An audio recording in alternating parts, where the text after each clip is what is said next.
பிஸ்மில்லாஹிர் ரஹ்மானிர் ரஹீம். கண்ணியத்துக்கும் அன்புக்கும்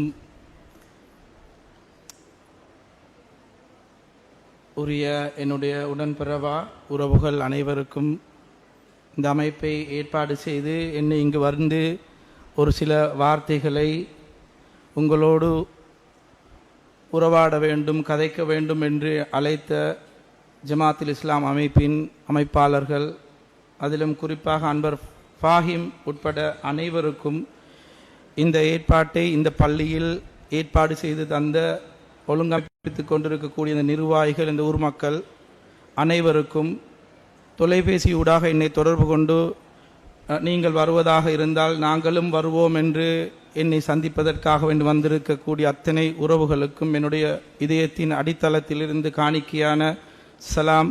அஸ்ஸலாமு அலைக்கும் வரஹ்மத்துல்லாஹி வபரகாத்து.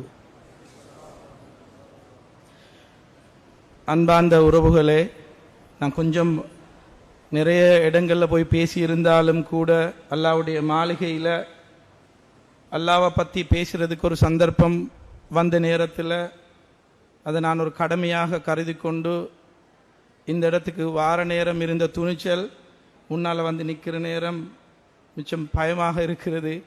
அல்லாஹ் என்ற வாயிலிருந்து வெளியாகக்கூடிய வார்த்தைகளை மக்களுடைய கல்புகளில் கொண்டு போய் சேர்த்து, நாங்கள் எந்த மாதிரியான தலையங்கத்தை தொடங்கி இருக்கிறோமோ, நாங்கள் எல்லாரும் விரும்பக்கூடிய இந்த ஹைர உம்மத்தென்ற அடிப்படையில் எல்லாரும் ஒன்றுபடணும், நாங்கள் ஹைர உம்மத்தாக மறுமையில் வெற்றி பெற்ற கூட்டத்தில் அல்லாஹ் ஜல்ல ஷானஹு வ தஆலா பேசக்கூடிய எனக்கும், கேட்டுக்கொண்டிருக்கக்கூடிய உங்களுக்கும், மீடியாக்களூடாக கேட்டுக்கொண்டிருக்கக்கூடிய அத்தனை நெஞ்சங்களுக்கும் ஆக்கி அருள் புரிவானாக. ஆமீன். அன்பார்ந்த உறவுகளே, இந்த நிகழ்வுக்கும் எனக்கும் என்ன சம்பந்தம், அதை பற்றி சற்று முன்னர் எங்களுடைய ஓய்வு பெற்ற உத்தியோகத்தர், அன்புக்குரிய கண்ணியத்துக்குரிய அவர் சொல்லி கொண்டு போனார். உண்மையிலே இந்த மாதிரியான நிகழ்வுகளில் பேசுவது என்பது அறிஞர்கள் அல்லது மத தலைவர்கள் பேசுவது வளமை. நான் அந்த வகையில் இந்த இடத்தில் பேசுவதற்கு தகுதி இல்லாதவன் என்று நான் நினைக்கிறேன்.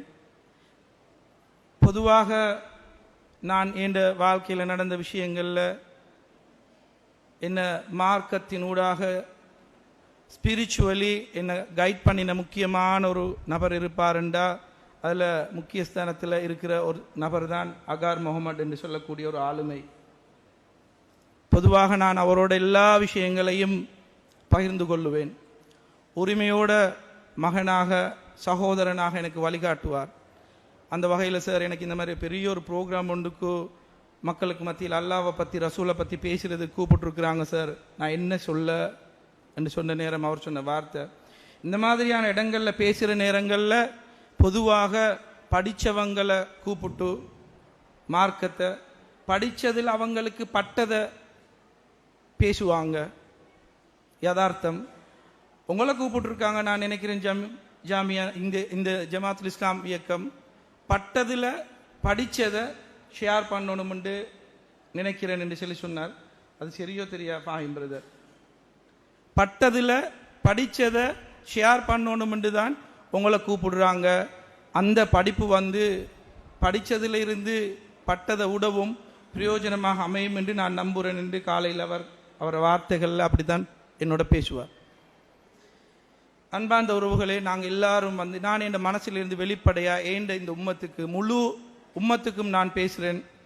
அவர் சொன்ன மாதிரி இலங்கையில் ஒரு தனி மனிதனாக பிரச்சனைகளுக்கு முகம் கொடுத்த கட்டத்தில் இலங்கையில் வாழக்கூடிய முழு முஸ்லீம் சமூகமும் ஒன்றிணைந்த ஒரு சந்தர்ப்பம் 2019ஆம் ஆண்டில் இந்த சமூகத்துக்கு எதிராக செய்யப்பட்ட திட்டமிடப்பட்ட சூழ்ச்சியின் உச்சகட்டத்தில், இனவாதத்தின் உச்சகட்டத்தில் தண்டிக்கப்பட்ட ஒரு தனி மனிதனாக, ஒரு குடும்பமாக இருந்த நேரத்தில், இல்லை அவர் எங்கட கூட பிறந்தவர், எங்கட உறவுக்காரன், எங்கட மகன், எங்கட சொந்தக்காரன் என்று இலங்கையில் வாழ்ந்த முழு முஸ்லீம் சமூகமும் ஒன்று சேர்ந்த ஒரு சந்தர்ப்பம்தான் என்ற கதை என்றதை நீங்கள் எல்லாரும் அறிவீங்க.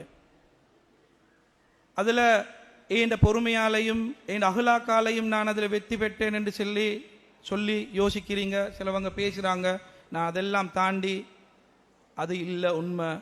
நீங்கள் எல்லாரும் ஒன்று சேர்ந்ததும் நீங்க எல்லாரும் ஹைர உம்மத்தாக நடந்ததுடைய வெற்றி தான் இன்றைக்கு நீங்க கொண்டாடக்கூடிய இந்த வெற்றி. ஜமாத்துல் இஸ்லாமுடைய அமைப்பு இந்த இடத்துல கூட்டம் ஒன்று கூப்பிட்டு பேசுறாங்க, என்னை இன்வைட் பண்ணி இந்த ஆர்கனைசிங் கமிட்டி போட்டோவை போடுறாங்க. எங்களில் இருக்கக்கூடிய சிலர் அதை இவர் ஜமாத்துல் இஸ்லாம்காரன், இவர் ஜமாத்துல் இஸ்லாத்தோட இணைந்து கொண்டார், இவர் எப்படி போவார் என்று பல விமர்சனங்களை செய்ய தொடங்கினாங்க. எத்தனையோ கோள்கள் வந்தது, இன்றைக்கு வார நேரத்திலையும் கோள்கள் வந்தது, எத்தனையோ கோள். நீங்க ஏன் போறீங்க, நீங்க இந்த சமூகத்தின் பொது சொத்தாக இருக்கணும், நீங்க ஒரு அடையாளப்படுத்தப்படக்கூடாது, நீங்க ஜமாத்காரனாக தப்லீக் ஜமாத்காரனாக. நான் எல்லாருக்கும் சொல்லக்கூடிய பதில், நான் ஒரு முஸ்லீமாக இருந்ததன் காரணமாக மட்டுமே தான் தண்டிக்கப்பட்டேன் என்றால், நான் ஒரு முஸ்லீமாக இருந்ததன் காரணமாக மட்டுமே தான் இந்த முழு இலங்கையில் வாழ்ந்த முஸ்லீம் சமூகமும் ஒன்றா சேர்ந்தாங்க, ஹைர உம்மத்தாக நடந்து கொண்டாங்க, ஒத்துமை என்ற கௌரை நெருக்கமாக பிடிச்சு கொண்டாங்க. எங்கள்கிட்ட பிரிவு இருக்கல்ல. நீங்க கொஞ்சம் யோசிச்சு பாருங்க. 2019 நான் கேகல்ல பிரிசன்ல இருக்கிற நேரத்தில் முக்கியமான உலமா ஒருத்தர் கதைச்சிட்டு சொல்றார், டாக்டர் ஷாஃபி நீங்க நினைச்சு கொள்ள வேணாம், நீங்க ஒரு தனி மனுஷனாக இந்த இடத்துல சபை பண்றீங்க என்று. 2 மில்லியனுக்கு மேல இலங்கையில் வாழக்கூடிய இந்த முஸ்லீம் சமூகமும் ஒட்டுமொத்த முஸ்லீம் சமூகமும் எந்த இயக்க, எந்த கொள்கை, எந்த அரசியல் எல்லாம் தாண்டி உங்களுக்காக வேண்டி துவா செஞ்சாங்க. நான் சொல்ல தேவல்ல, இந்த ஒத்துமை என்றதுதான் இந்த ஹைர உம்மத்தின் மிகவும் நிதானமான நியாயமான அடித்தளம் என்று நீங்க எல்லாரும் நிரூபிச்சு காட்டியிருக்கிறீங்க. ஆகவே அன்பார்ந்த உறவுகளே, ஏண்ட பார்வையில் அமைப்புகள் என்றது, இந்த இயக்கங்கள் என்றது எப்படி என்றா, எல்லா அமைப்புகள்கிட்டையும் எல்லா இயக்கங்கள்கிட்டையும் போய் கேட்டா நாங்க ஹைர உம்மத்தாக வாழணும் என்றதுதான் அவங்களோட ஒவ்வொருத்தருடையும் குறிக்கோள். அது எந்த அமைப்பாக இருந்தாலும் அதுதான் நியாயமும். என்னுடைய பார்வையில் நான் அகார் சோரோட கதைச்ச நேரம் இந்த கருத்தை வெளியிட்டேன். சத்தியமாக அதுதான் உண்மை என்று சொன்னாரு. நாங்கள் எல்லாரும் இந்த உலகத்தில் ஒரு கொஞ்ச கால வாழ்க்கையை வாழ்றதுக்காக வேண்டி அல்லாஹ் எங்களுக்கு சந்தர்ப்பத்தை தந்திருக்கிறான். அந்த சந்தர்ப்பத்தை ஒழுங்காக பயன்படுத்தி கொண்டோம்டா நாங்கள் மறுமையுடைய வாழ்க்கையில ஈடேற்றம் அடைஞ்சவங்களாக, அல்லாடத்துல கபூலியத்தை அடைஞ்சவங்களாக போய் சேரணும் என்றதுதான் எங்களோட ஒவ்வொருத்தருடைய நோக்கம். எந்த அமைப்புல இருக்கிறவங்களுடைய நோக்கம், எங்களுடைய வழிகாட்டி குர்ஆனும் ஹதீஸும் தான். இது எப்படி என்று சொல்லி நான் பார்க்கிறேன் என்றா, ஒரு குறிப்பிட்ட பயணத்தை நோக்கி, ஒரு குறிப்பிட்ட இலக்கை நோக்கி நாங்க எங்களுடைய நகர்வுகளை நாங்க செஞ்சு கொண்டு போறோம். நாங்க எடுத்துக்கொள்ளோம், நாங்க கொழும்புக்கு தான் போய் சேரணும், நாங்க சொர்க்கத்தை போய் அடையணும். இந்த கொழும்புக்கு போற வழியை அடைஞ்சு கொள்றதுக்கு ஒவ்வொருத்தருடைய அமைப்பு, சூழல், வாழக்கூடிய அமைப்புகளில் உள்ள நண்பர்கள், சுற்றுப்புறம் எல்லாம் சேர்ந்து சில மக்கள் பஸ்ல ஏறி பிரயாணம் செய்வாங்க, சில மக்கள் சொந்த வாகனங்கள்ல பிரயாணம் செய்வாங்க, சில மக்கள் 3 வீல்ல போவாங்க, சில மக்கள் பைக்ல போவாங்க, சில மக்கள் நாட்டை சுத்தி புஷ் பைக்ல போவாங்க, நடந்தும் போவாங்க. நோக்கம் ஒன்றுதான். அந்த நோக்கத்தின் பக்கம் எங்களுடைய முயற்சி எப்படி இருக்கும் என்றா, நான் தான் என்று நாங்கள் யோசிச்சுட்டோம் என்றா அல்லாஹ் பாதுகாக்கணும். நான் தான் சரியானவன், ஏன் அமைப்பு தான் சரியானதென்று, நான் மட்டும்தான் சொர்க்கம் போவேன் என்று எந்த அமைப்புள்ள இருக்கக்கூடிய சகோதரர்களும் நினைச்சு மற்ற சகோதரர்களோட முட்டினம் என்றா நாங்கள் எங்களோட ஒற்றுமை என்ற கௌரவிட்டு விலகிடுவோம். எங்களுடைய பலவீனத்தை, எங்களோட மேல மற்ற சமூகத்துக்கு இருக்கக்கூடிய கண்ணியத்தை அல்லது பயத்தை அல்லாஹ் இல்லாமல் ஆக்கிடுவான். 2019 நடந்த அந்த இன்சிடென்ட்ல எங்களை வாரவன் போறவன் எல்லாம் அடிக்கிற மாதிரி, நினைச்சா கைது செய்யலும், நினைச்சா வேண்டிய கதை சொல்லலும். எங்களுக்கு எதிராக பொய் சொல்றது, எந்த பெரிய பொய் சொல்றானோ அவன்தான் சமூகவாதி, நாட்டுப்பற்றுள்ளவன் என்று பேசப்பட்ட நேரத்தில், அவங்களெல்லாம் பெரியாக்களாக இருந்த நேரத்தில் நாங்கள் எல்லாரும் ஒன்று சேர்ந்ததன் காரணமாக, அல்லாஹ் எங்களோட யூனிட்டியை உண்டாக்கினதன் காரணமாக எங்களுக்கு அல்லாஹ் வெற்றியை தந்தான். அன்பார்ந்தவர்களே, அல்லாஹ் நான் குர்ஆன ஹதீஸை மையப்படுத்தி எனக்கு தெரிஞ்ச சில விஷயங்களை சொல்ல வெளிக்கிட்டு அதில் வார்த்தைகளில் பிள்ளை, ஏன்னா நான் பேசுகிற நேரத்தில் ஒரு வார்த்தையிலையாவது சரிக்கிடப்படாது.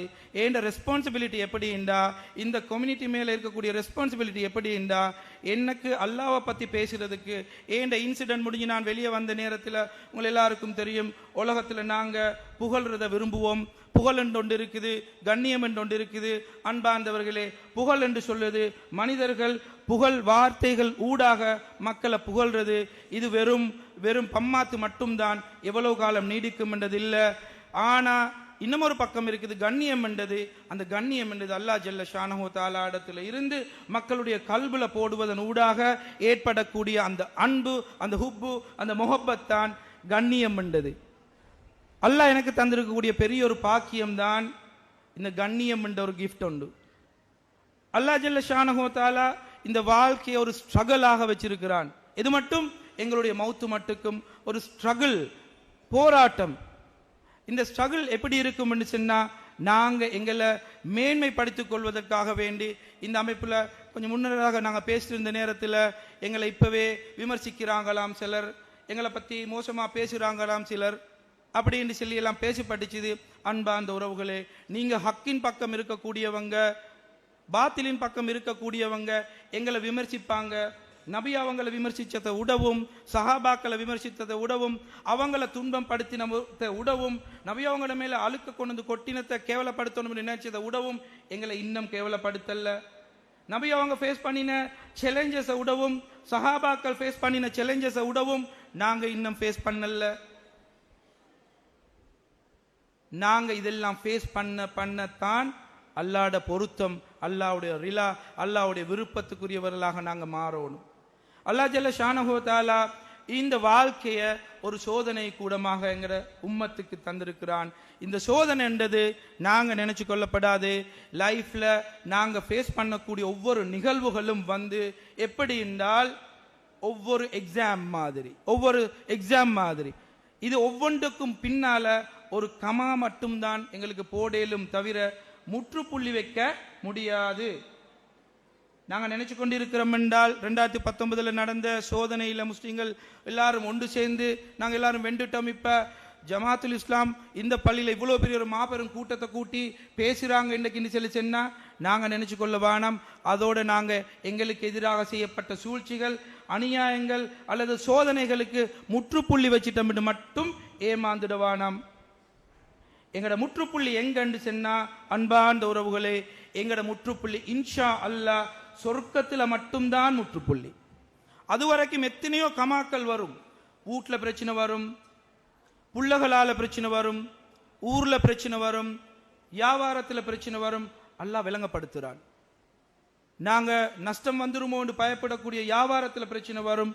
எல்லா நிலைமைகள்லையும் நாங்க ஈமான்ன்றத உறுதியாக வச்சு கொண்டோம்டா எங்களுக்கு அல்லாஹ் விரும்பக்கூடிய ஹைர உம்மத்தண்டதை அடைஞ்சு கொள்ளலாம். என்ன பொறுத்த மட்டிலையும் இலங்கையில் வாழக்கூடிய இந்த முஸ்லிம் சமூகமானது ஹைர உம்மத்தண்டத்துக்கு அடையாளத்தை அல்லாஹ் ஜல்ல ஷானஹு தஆலா 2019 ஆண்டுல நடந்த இன்சிடென்ட்ல நீங்க ஓவர் கம் பண்ணி இன்றைக்கு சக்சஸ் என்று சொல்லி பேசுறீங்களே, நீங்க தான் ஹைர உம்மத். உங்களுக்கு வேற ஒரு ரோல் மாடல் தேவையில்லை. ஈமான் உள்ளவங்க நாங்க. எங்கட உள்ளத்துல குர்ஆனை பத்தி பேசினா ஒரு ஊசலாட்டம் வரும் என்று ரைஸ் டாக்டர் சொன்னார். இந்த குர்ஆனுடைய வசனங்களை கேட்கிற நேரத்தில் ஒரு அதிர்வலை உள்ளத்துல உருவாகணும். நாங்க ஈமான் கொண்ட மக்கள். ஆகவே அன்பார்ந்த உறவுகளே, நாங்க எங்களுடைய வாழ்க்கை என்று சொன்னது எப்படின்னா, நாங்க நடுநிலையான போக்குல போகணும்.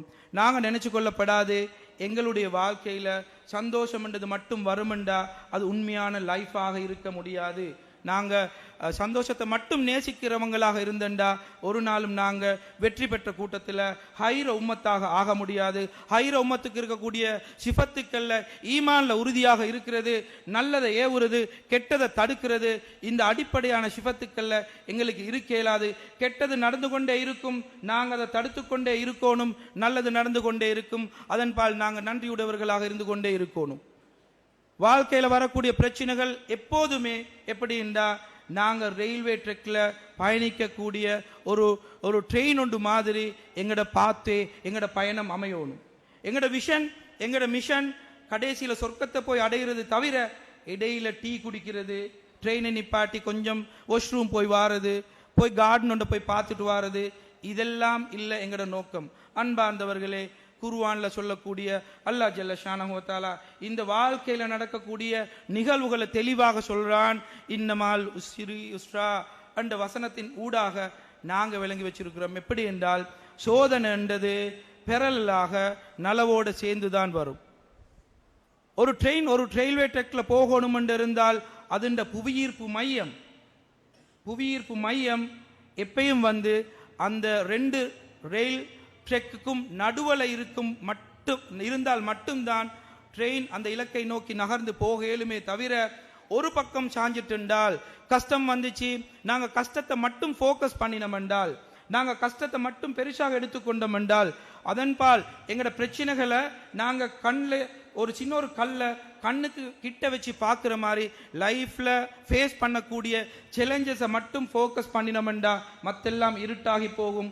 கோச்சி போறதுக்கு 2 ட்ரெக்ல ஒரு பக்கத்து ட்ரெக்குக்கு சாஞ்சி சிண்டால் அந்த ட்ரெயின் தூரம் போக இயலாது, அந்த கவலையின் பக்கம் விழுந்துடும். அதே மாதிரி லைஃப்ல சரிஞ்சவங்க நிறைய பேரை நீங்க பார்த்துருப்பீங்க. அல்லாஹ் ஜல்ல ஷானஹு வ தஆலா சோதனையோட மறுத்த பக்கம் சந்தோஷம் என்று நிறைய சகோதரர்கள் வியாபாரத்தில் பெரிய லெவல்ல, உலகத்தில் பெரிய அமைப்புல கண்ணியமாக பெரிய புகழுக்குரியவங்களாக வாழ்ந்தவங்க, அந்த நிகழ்வு அவங்கள அல்லாஹ் விட்டு தூரமாக்கினதுனால இன்னைக்கு அவங்களோட அட்ரஸும் இல்லாம கோச்சி தடம் பெறண்டு அவங்க இலக்க போய் அடைய இயலாத நிலைமையில வாழ்றதையும் நாங்கள் கண்டுகொண்டு தான் இருக்கிறோம். அன்பார்ந்தவர்களே, என் மனசில் இருக்கக்கூடிய ஏதோ ஈமானியத்தான் ஏதாவது சிந்தனையை உங்களோட பகிரணும் என்று வந்திருக்கிறேன். லைஃப்ல நாங்க இமாம் அபு ஹனீஃபா ரஹ்மத்துல்லாஹி அலைஹி அவங்களோட கதையை நான் கேட்டிருக்கிறேன். வாழ்ந்த அந்த இமாம்கள்ல ஆக பெரிய வசதி வாய்ப்போட வியாபாரத்தின் உச்சகட்டத்தில் இருந்த ஒரு சஹாபி அல்ல ஒரு இமாம். அந்த இமாம் எப்படிப்பட்டவர்ண்டா, நாங்கள் இதைத்தான் லைஃப்பில் நாங்கள் நிறைய விஷயங்களை கேட்டிருப்போம், நிறைய விஷயங்களை ஃபேஸ் பண்ணியிருப்போம். நாங்கள் எதை கேப்சர் பண்ணி கொள்ளணும் என்றதை நான் உங்கள்கிட்ட சுருக்கமாக என் மனசில் இருக்கிற சில விஷயங்களை சொல்கிறேன். இமாம் அபு ஹனீஃபா ரஹ்மத்துல்லாஹி அலைஹி அவங்க தன்னோட மாணவர்களுக்கு பாடம் நடத்திட்டு இருக்கிறாங்க. ஊரில் உள்ள ஒரு குரூப் ஓடி வந்து சொல்கிறாங்க, ஹதரத் உங்களோட வந்த கப்பல் எல்லாம் நெருப்பெடுத்து கடலில் பற்றி எரியுது என்று சொல்கிறாங்க.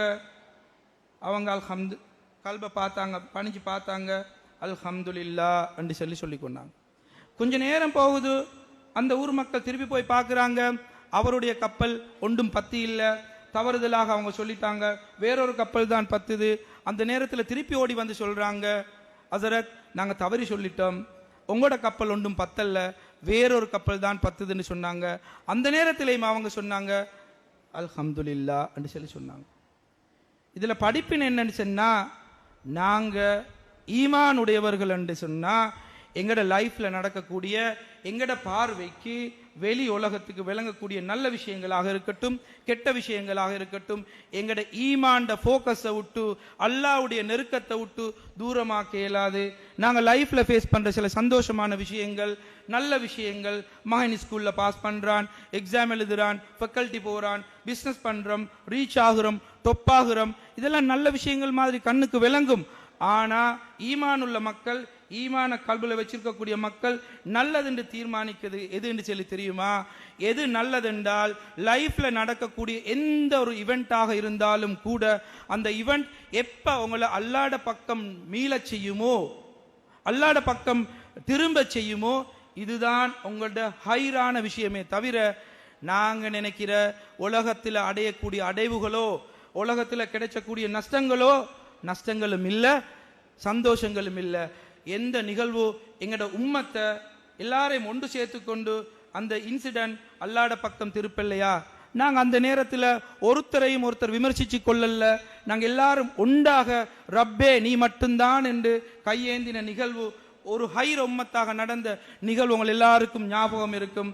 அன்பார்ந்தவர்களே, எங்களோட லைஃப்ல நாங்கள் ஃபேஸ் பண்ணக்கூடிய எந்த மாதிரியான பிரச்சனையாக இருந்தாலும் அந்த பிரச்சனையோ சந்தோஷமோ அல்லாஹ்ட பக்கம் எங்களை கொண்டு போய் சேர்க்குமெண்டா அல்ஹம்துலில்லாஹ் என்று சொல்லக்கூடிய மூமின்களாக உம்மத்தாக மாற இயலுமெண்டா இதுதான் இந்த உம்மத்தின் அடையாளமாக இருக்கும்.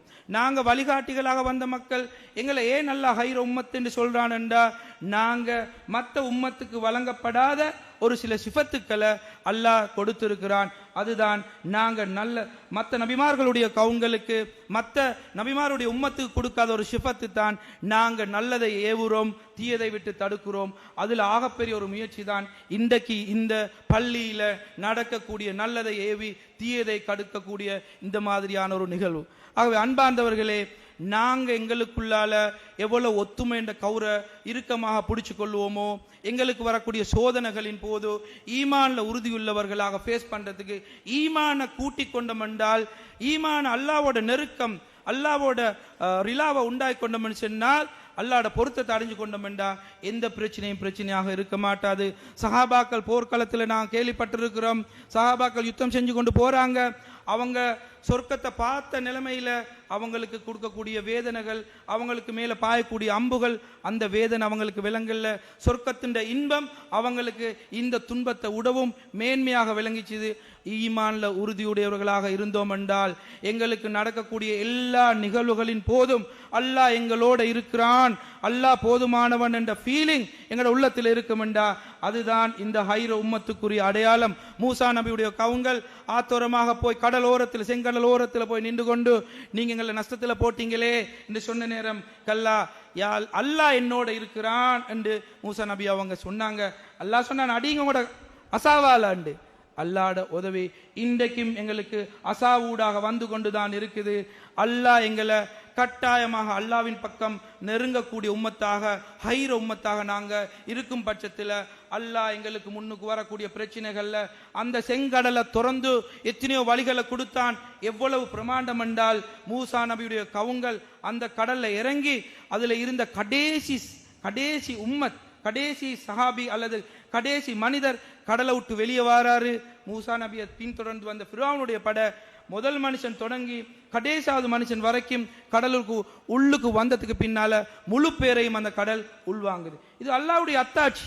அன்பார்ந்தவர்களே, நாங்க ஈமானுடையவர்களாக இருந்தண்டா எங்களுக்கு எந்த செங்கடலும் இல்ல, எங்களுக்கு முன்னுக்கு விளங்கக்கூடிய இந்த பிரச்சனைகள் இல்ல.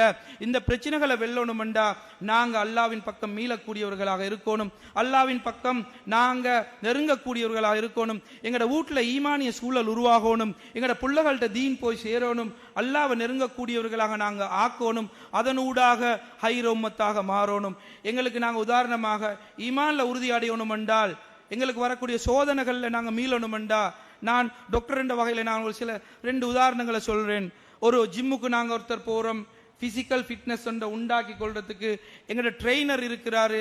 அந்த ட்ரெயினர் பிசிக்கல் ஃபிட்னஸ் உண்டாக்கி நீங்க நல்ல கட்ஸாக ஆகணும்டா, போன உடனே வாங்க உட்காருங்க, நல்ல ஒரு பன் ஒன்று இருக்கு தின்னுங்க, டீயை குடிங்கன்னு சொல்லிட்டு நீங்க போய் வாங்கண்டா, ஒரு நாளும் உங்களுக்கு பொடியை செய்யவும் மேலாது, ஸ்ட்ரென்த் ஆகவும் மேலாது. அவர் எக்ஸசைஸ் தருவாரு, குந்துண்டுவாரு, நிமிருண்டுவாரு, பாரத்தை தூக்குண்டுவாரு, உங்களை எவ்வளவு பெயின் தர இயலுமோ அவ்வளவு பெயின் தருவாரு. மோ பெயின் வில் கெட் மோ கெயின்.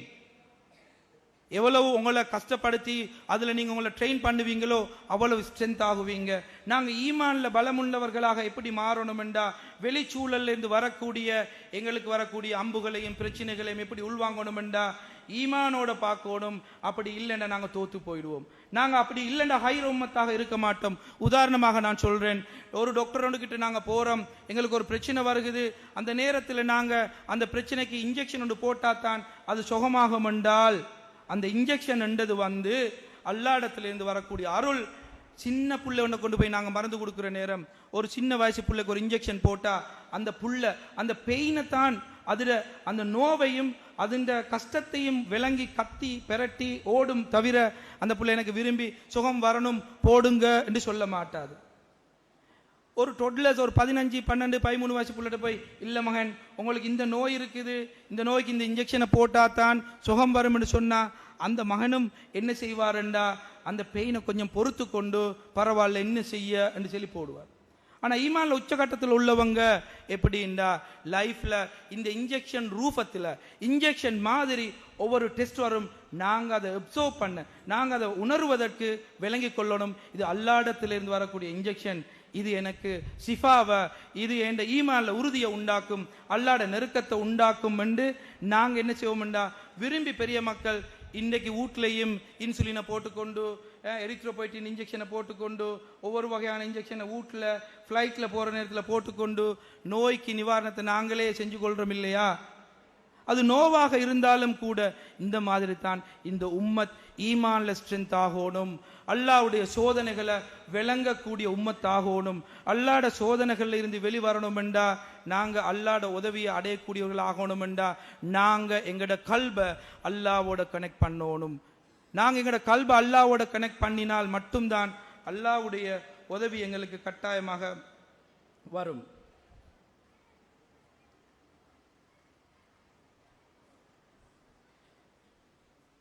ஆகவே அன்பார்ந்த உறவுகளே, நாங்கள் ஃபேஸ் பண்ணின பிரச்சனை நீங்கள் யோசிச்சு பாருங்க, ரியாலிட்டியை விளங்குங்க. நாங்கள் அன்றைக்கு இருந்த ரியாலிட்டியை விளங்குங்க, இன்றைக்கு நாங்கள் இருக்கிற ரியாலிட்டியை விளங்குங்க. அன்றைக்கு பிரச்சனையில் நெருப்பில் நாங்கள் இருந்த நேரம், இப்ராஹிம் நபியை தூக்கி நெருப்பில் போட்ட நேரத்தில் ஈமானில் எவ்வளோ உறுதியாக இருந்தாங்க. அந்த நெருப்பு நபியுடைய கவுரை கட்டியிருந்த கவுரை எரிச்சுது, அவர் ஒரு மயிரையாவது எரிக்கல்ல. ஈமான் கொண்ட மக்கள் எங்களுக்கு வந்த பிரச்சனைகள், எங்களுக்கு எதிராக மூட்டப்பட்ட நெருப்புகளில் இருந்தும் கூட அல்லாஹ் ஜல்ல ஷானஹு வ தஆலா எங்களுக்கு எதிராக கட்டப்பட்ட கவுறுகளை எரிச்சு போட்டான். ஆனால் எங்களை ஒன்றும் நஷ்டப்படுத்தாம எங்களுடைய துவாக்களினூடாக இந்த உம்மத் பொறுமையையும் தொழுகையும் அமலையும் கொண்டு வெற்றி அடைஞ்ச உம்மத்.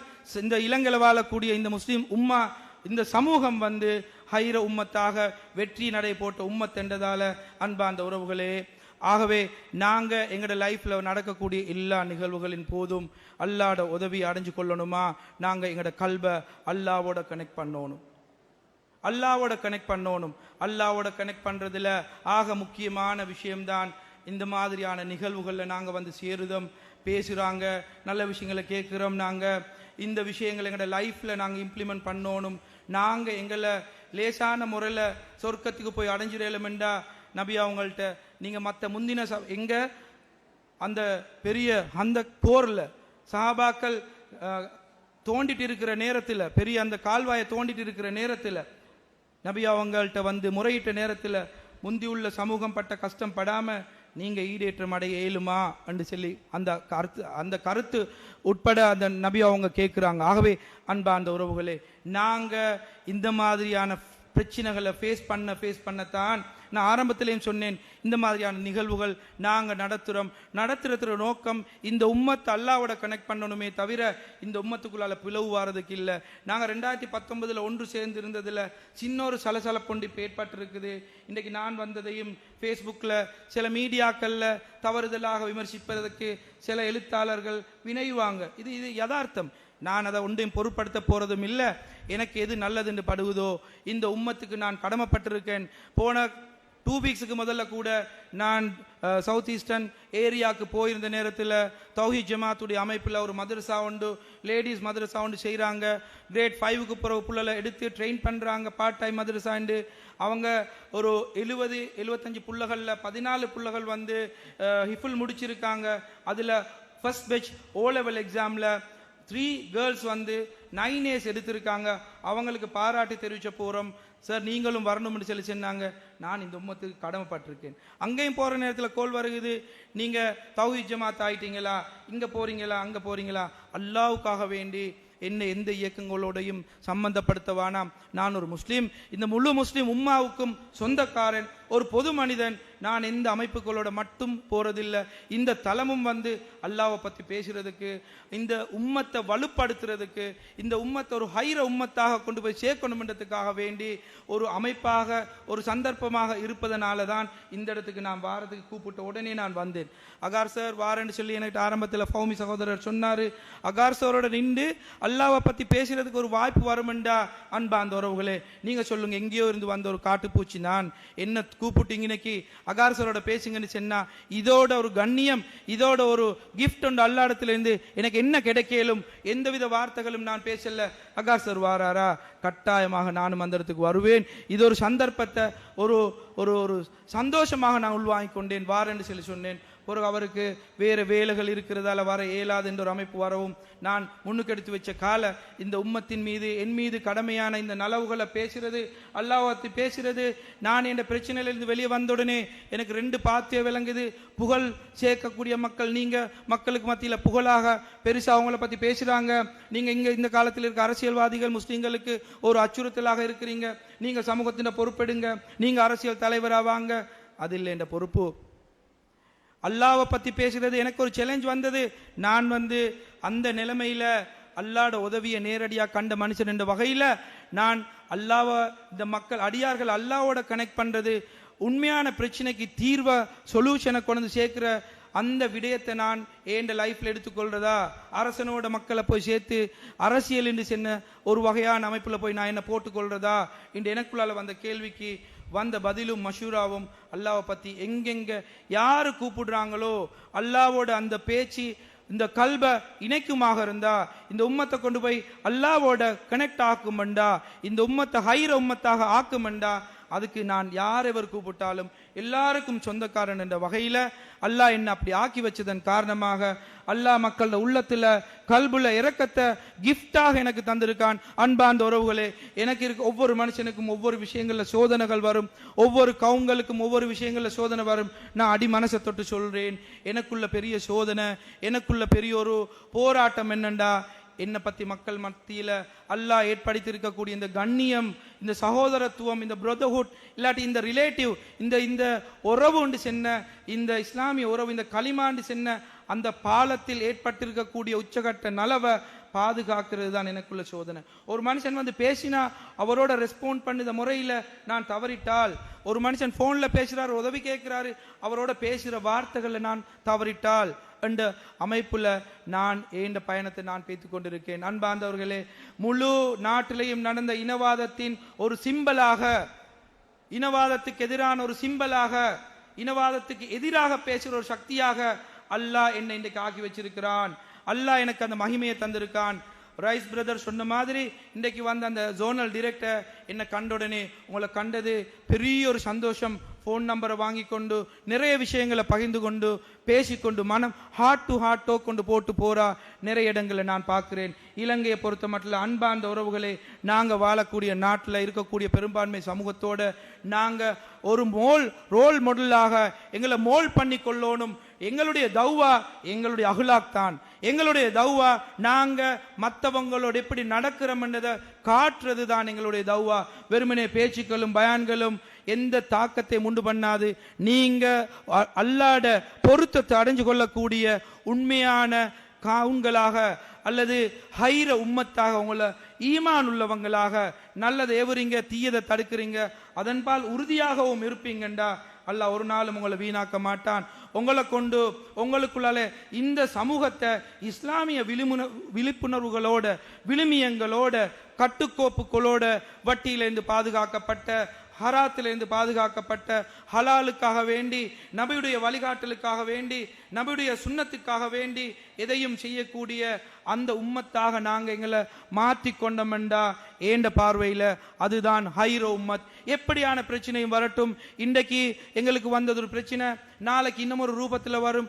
ஒவ்வொரு ஊடுகள்லையும் ஒவ்வொரு பிரச்சனை வரும். எந்த ரூபத்தில் வந்தாலும் அது ஃபேஸ் பண்றதுக்குரிய ஒரு கேடயம் எங்களுக்கு இருக்கக்கூடிய அந்த ஈமான் என்றது தான். அன்பார்ந்தவர்களே, எந்த அளவு நீங்க அல்லாவின் பக்கம் நெருக்கம் கொள்ளுவீங்களோ, அல்லாட பக்கம் நீங்க நெருங்குவீங்களோ, அல்லாஹ் உங்களை பாதுகாப்பான். ஏண்ட கரத்தில் 2லையும் விலங்கு போட்டு ஆயிரக்கணக்கான பெரும்பான்மை மக்களுக்கு ஒரு டாக்டராக ஒரு நிமிஷம் எனக்கு கிடைச்சாலும் ஏதாவது ஒரு நல்லதை செஞ்சு என் லைஃப்ல ஒரு பொலிசி இருக்குது, யாராவது என் லைஃப்ல எப்பயாவது ஒரு கிராஸ் பண்ணினால் அந்த மனுஷனுக்கு என்னை பற்றி ஒரு நல்ல மெமரி இருக்கணும். நான் இன்றைக்கும் அந்த டிரெக்டர் மேடத்தில் சொன்னேன், என்ன பொலிசி உண்டு அது, அதால் அவன் இன்றைக்கு என் டெலிஃபோன் நம்பர் எடுத்து மிச்சம் கண்ணியமான முறையில் பேசிட்டு போனா, என் லைஃப்பில் யாராவது ஒருத்தர் கிராஸ் பண்ணினா அவர் என்னை பற்றி ஒரு நல்லெண்ணம் உண்டாக்கணும் என்று, ஒரு ரிமெம்பரன்ஸ் ஒன்று வரணும் என்று நடந்து கொள்வது என்னுடைய வாழ்க்கையிட ஒரு முறை என்று நான் நினைச்சு வாழ்ந்துட்டு வாரேன். ஆகவே அன்பார்ந்தவர்களே, இந்த சந்தர்ப்பம் கூட நான் இன்றைக்கு வந்திருக்கிறது இந்த நிகழ்வில், இந்த மகரிபில் இருந்து இஷா வரைக்கும் என்ன கொண்டு நான் பேசுகிற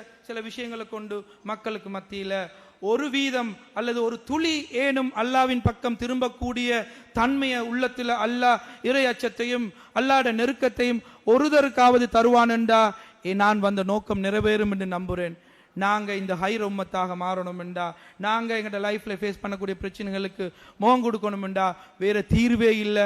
நீங்களும் நானும் கண்டம் 2019ஆம் ஆண்டில் 20க்கு மேற்பட்ட அரசியல்வாதிகள் பார்லிமெண்ட்டில் இருந்த நேரத்தில் கூட எல்லாரும் யா நப்சி என்று சொன்ன நேரத்தில் நாங்கள் எல்லாரும் இல்லை, எங்களோட அல்லாஹ் இருக்கான், நாங்கள் எல்லாரும் ஒன்று சேர்ந்து அல்லாஹ்வுடைய பக்கம் கையேந்தினோம், அல்லாஹ் எங்களை பாதுகாத்தான். மீண்டும் நான் சொல்றேன், அதே மனநிலையில் ஒவ்வொருத்தர் ஒரு குறிப்பிட்ட ஒவ்வொரு அமைப்புகளோட நாங்கள் சொர்க்கத்தை நாடி சொர்க்கத்தை அடைஞ்சு கொள்வதற்காக வேண்டி பிரயாணித்து கொண்டிருக்கிறோம். அன்பார்ந்த உறவுகளே, நீங்க தான் சரி நான் தான் சரி என்று மற்றவங்களை ஓவர்டேக் பண்ண பேய்த்து எக்ஸிடென்ட் பண்ணிக்கொள்ள வேணாம். நாங்கள் சில சமயங்களில் எங்களோட லைஃப்பில் எங்களோட ஜேர்னியில் ஒரு குறிப்பிட்ட இலக்கை நோக்கி அடையணும் என்று போகிற பயணத்தில் சில நேரம் பஸ்ஸில் போய் இறங்குறோம், அந்த இடத்துல தூரம் போகணும், நாங்கள் 3 வீலரில் ஏறுறோம், இன்னும் கொஞ்சம் தூரம் 3 வீலர் இருந்து போய் இறங்கினது பிறகு பள்ளம் நடந்து போகணும், எங்களோட கால்களால் எங்களோட பயணத்தை இலக்க நாங்கள் அடைகிறோம். அந்த மாதிரி தான் நாண்டால் பார்க்கிறது இந்த இயக்கங்கள் என்றது, அமைப்புகள் என்றது, ஒவ்வொருத்தருடைய நோக்கங்களும் ஒவ்வொருத்தருடைய செயல் திட்டங்களும் இந்த உம்மத்தை ஹைர உம்மத்தாக ஆக்கணும் என்றது தவிர இவங்களை வேற மாடல்ல வேற அமைப்புல என்ன மாதிரி செய்யணும் என்றது இல்லைன்னு நான் நம்புறேன். இலங்கையை பொறுத்த மட்டும் இலங்கையில் வாழக்கூடிய மக்கள் அத்தனை முஸ்லீம்களும் நல்ல உள்ளம் கொண்டவங்க. ஏதாவது ஒரு பிரச்சனைன்னு சொல்லி வந்தா எல்லாத்தையும் தூக்கி வீசிட்டு ஒன்று சேருத மக்கள். நான் எல்லா நிலைமைகளையும் நலவுகளை காண்ற மனிதன். அந்த வகையில் இந்த நல்ல தன்மையை இந்த ஒத்துமையை நபி அவங்க சொன்னாங்க.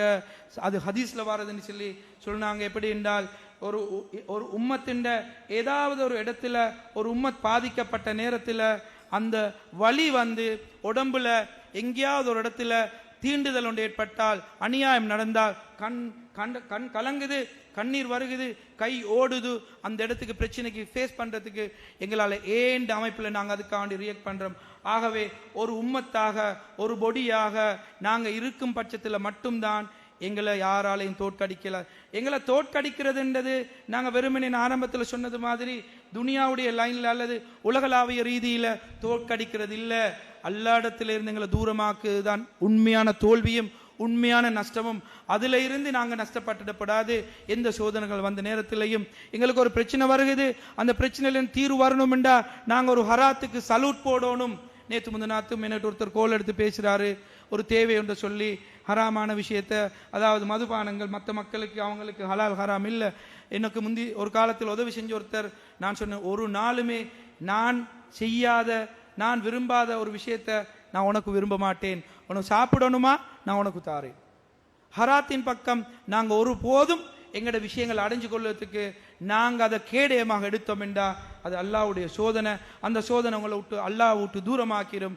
ஆகவே அன்பார்ந்த உறவுகளே, நீங்களும் தான் உங்களோட உறவினர்களும் தான் உங்களோட குழந்தைகளும் தான் இந்த ஜெனரேஷன் நாங்கள் வெற்றி பெற்றவர்களாக அல்லது நாங்கள் அதாவது ஹைர உம்மத்தாக ஆகணும் என்றா நாங்கள் இலங்கையில் வாழக்கூடிய மக்கள், பெரும்பான்மை மக்களோடு சேர்ந்து வாழக்கூடிய மக்கள், இவங்கள போல இவங்களோட இருக்கக்கூடிய ஏண்ட ஹிஸ்டரியில் அன்பார்ந்த உறவுகளே, நீங்க கேட்ட துவாக்கள் அதே மாதிரி பெரும்பான்மையில் இருந்த நல்ல உள்ளம் கொண்ட உத்தியோகத்தர்கள ஒத்துழைப்புனால தான் நான் வெல்லல்ல, இந்த சமூகம் வெண்டிச்சுது.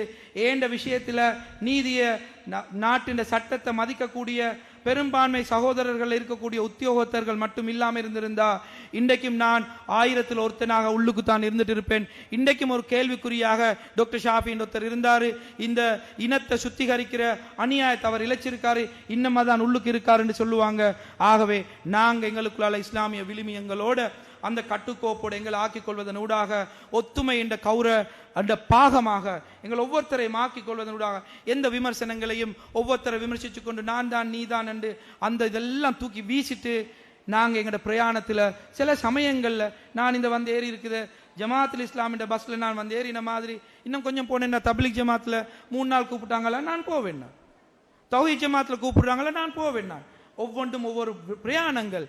இந்த கொள்கைகள் அல்லாவுக்கும் ரசூலுக்கும் மாத்தம் இல்லாம அல்லாஹ் பத்தி ரசூலை பத்தி பேசக்கூடிய அமைப்புல ஒருத்தர் முட்டி கொள்ளாத சொர்க்கத்தை அடையக்கூடிய பயணத்தை லேசாக அடையக்கூடிய ஒரு முன்மாதிரியான முழு உலகத்துக்கு முன்மாதிரியான உம்மத்தாக இந்த ஒத்துமையின் அல்லாஹ் குர்ஆன்ல சொல்லக்கூடிய வசனம், ஒத்துமையின் கவுரை நீங்க இறுக்கமாக பிடிச்சு கொள்ளுங்க, உங்களை ஒருத்தரையும் தோற்கடிக்க இயலாது. ஒத்துமையின் அடையாளங்களாக, அந்த கயிற்றின் பாகங்களாக, ஒவ்வொரு துரும்புகளாக எவ்வளவு நாங்க பின்னி பிணைஞ்சு இருப்போமோ இதுதான் யதார்த்தம். இதுக்குள்ளால ஈகோவை எடுக்க வேணாம். இவங்க சொல்றது சரிதான், ஆனா நாங்க அதை சொல்லியிருந்தா நல்லம், இல்லாட்டி இவங்க தான் சரி, இவங்க பிள்ளை, நாங்க சரி, இந்த மாதிரியான விவாதங்களுக்கு போய் நாங்க தோல்வி அடைஞ்சிடாம ஒன்றுபட்டு வென்ற கூட்டங்கள்ல வேற்றுமை, அகார் சார் சொல்லுவாரு, வேற்றுமையில ஒற்றுமை கண்டு அதுல உடன்பட்டு நாங்க வேற்றுமையில இருக்கக்கூடிய ஒற்றுமையான விஷயங்களை உடன்பட்டு இந்த உலகத்திலையும் எங்களுடைய குடும்ப வாழ்க்கையிலையும் எங்களுடைய சமூக வாழ்க்கையிலையும் எங்களுடைய பொறுப்புகளை நிறைவேற்றினவங்களாகவும் ஈமானுடையவர்களாகவும் அல்லாஹ்வோட கனெக்ட் ஆகி நாட்டின் எந்த அளவு நாங்க ஒத்துமையாக இருப்போமோ அந்த அளவு நாட்டின் நலவுக்காக வேண்டி எங்களுக்கு செயல்படையிலும் நாட்டின் மறுமலர்ச்சி ஒன்று ஏற்பட்டிருக்கின்றது நாங்க நம்புறோம். ஆகவே அந்த மறுமலர்ச்சியில நாங்களும் பங்குதாரர்கள் ஆகி நாட்டில் ஒரு முன்னேற்றத்துக்காக வேண்டி அரசியல் நான் பேசல, அது நான் தொடவும் மாட்டேன். இந்த நாட்டை நேசிக்கக்கூடிய பிரஜைகளாக மாறி அந்த காலத்தில் வாழ்ந்த எங்களுடைய முன்னோர்கள் செய்த தியாகங்கள், எத்தனையோ கட்டிடங்கள், எத்தனையோ காணிகள் பொது உடைமைகளுக்காக வேண்டி அரசாங்க தேவைகளுக்காக வேண்டி கொடுத்து வாழ்ந்த சமூகம் தான் இந்த சமூகம். நாட்டின் மேன்மைக்காக வேண்டி இந்த நாட்டில் வாழக்கூடிய அனைத்து மக்களுக்கும் நூறுண்ட வெளிச்சம் கிடைச்சோணும் என்றதுக்காக வேண்டி, அல்லாஹ்வுடைய அன்பு கிடைச்சோணும் என்றதுக்காக வேண்டி வாழ்ந்த ஒரு ஹைரான உம்மத்தாக உங்களையும் அல்லாஹ் ஜல்ல ஷானஹு வ தஆலா பேசின எனக்கும் வழிகாட்டி இந்த நிகழ்ச்சியின் சக்சஸை முழு இலங்கையிலையும் கொண்டு போய் சேர்க்கணும்.